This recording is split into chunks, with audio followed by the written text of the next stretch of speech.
And I think one really good thing about service learning is that it's not volunteering. And that's not to say that there's anything wrong with volunteering. And there's a lot about the differences. But what I see is a lot of students will submit to me something they want to do that's service learning. And it will really be more of volunteering, where they're just kind of showing up, someone's telling them what to do, they do it, and then they leave.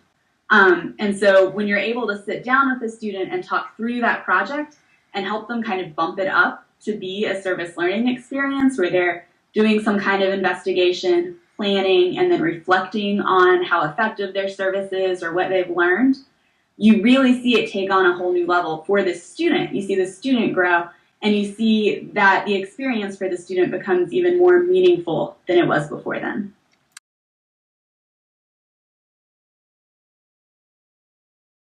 We're working toward incorporating service learning lessons in every class that we have at the school where I work, but a lot of our service learning also happens in students' free time. They choose to go to these events, and so the fact that they're choosing to give up their time and participate is a sign of how interested they are and how engaged they are.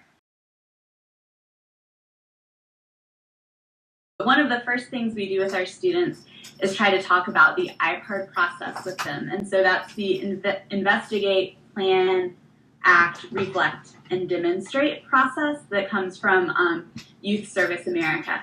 And so part of what we try to do is get students to think about, once we've selected a service project, or even before that, is to get them involved with that process. And it does a really good job of mirroring a lot of other processes like the scientific method or the engineering design process. And so it gives students with some process of really narrowing down a focus, conducting research about the topic that they're looking into, and then reflecting on results and progress of that project. One example is right now I'm working with a group of students who wanted to do something for cancer research or cancer patients. And so we're working on the investigation process right now. That means identifying what organizations in the community already work with cancer patients and cancer research, maybe conducting some interviews with cancer survivors or family members, maybe conducting some surveys with their classmates about what they already know or don't know in terms of cancer resources. And so we start to gather information there so we can narrow down our focus, and that means that our project will actually meet a need in the community instead of just being something we wanted to do.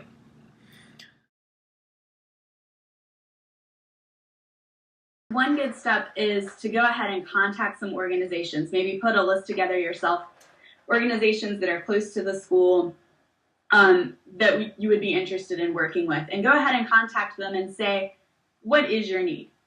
I have a great group of high school students or middle school students or fifth graders or whatever age you're working with. What does your organization need? I found a lot more success with that than going to an organization and saying, hey, we have this nice project we would like to do. Are you interested? And that makes sense because the whole point of service learning, again, is to meet a need that's there. There's two really good online clearinghouses that have tons of support. And one of these organizations has even put together a whole Google Docs kind of collection of templates for teachers that are interested in service learning. And these are just basic things like a worksheet about how to plan an investigation. What are some basic steps in investigating a need that your students can fill in? Or here's a planning worksheet for a semester-long service learning project. And it has the categories you might need to consider, such as a budget, publicity, learning goals.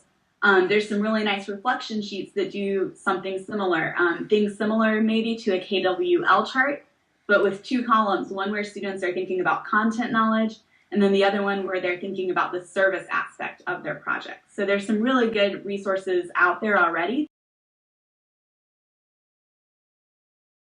When students are able to look and see a clear impact they made on a community, that can be really powerful. And I also think kind of the reverse happens, which is that you get community members to partner with your school, and people in the community members start to recognize your school as a place where good things happen and as a place where positive change is occurring.